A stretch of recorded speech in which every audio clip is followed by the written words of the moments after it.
When we turn over a few pages to chapter 3, there is a grisly description of the human heart. Beginning in verse 10, there is none righteous, no, not one. None that understands, none that seeks after God. They're all gone out of the way. They're altogether become unprofitable. There is none that doeth good, no, not one. That is by God's standards. It's a funny thing to me that some people think that if they do good in certain situations, that they will get a credit with God to overcome the bad things they've done. I don't think the arithmetic works. You see, God's standard is perfection.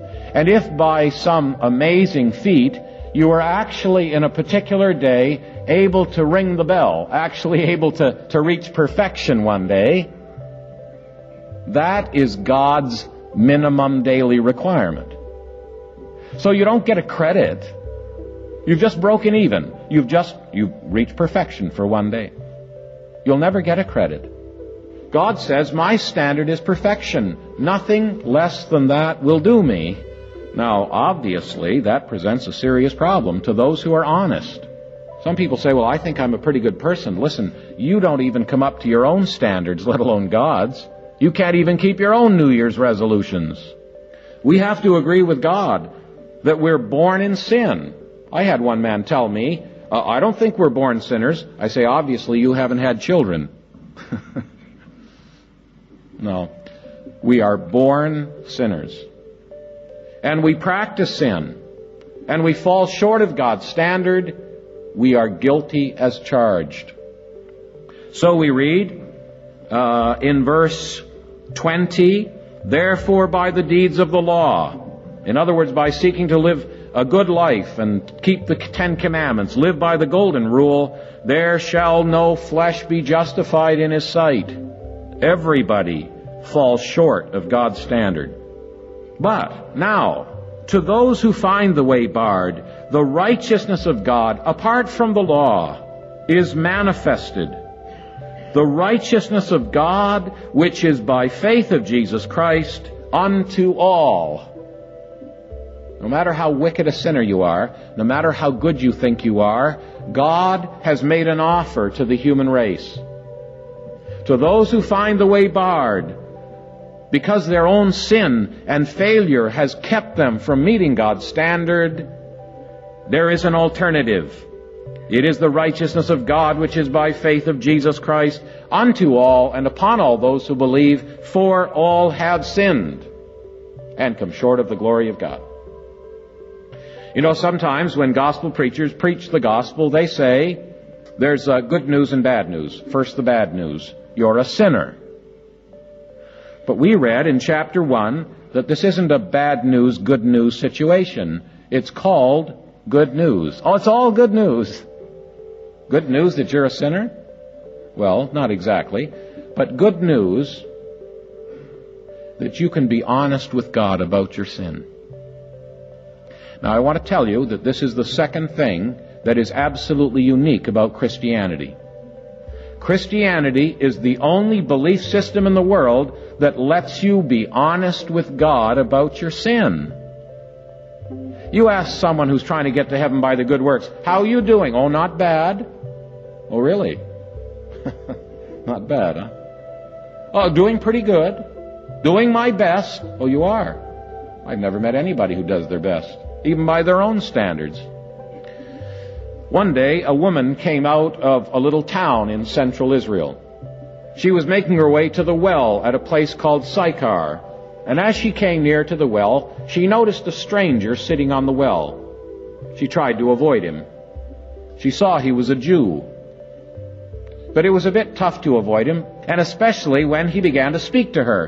And he said to her, could I have a drink, please? And she said, what are you doing talking to me? You're a Jew, I'm a Samaritan, and we don't have anything to do with each other. And he completely avoided the racial issue and said, if you knew who you were talking to, you'd ask me, and I'd give you a drink, and you'd never thirst again. You'd be satisfied. She said, I'd love some of that water. Why don't you give it to me? He said, well, I'll tell you what, why don't you go get your husband and we'll have a little talk about it. And she said, "I don't have a husband." Now, he didn't say to her, "You liar." You know what he said? You told the truth, didn't you? You're right. You're right, you don't have a husband. You have had 5, and you're living with a man right now who's not your husband.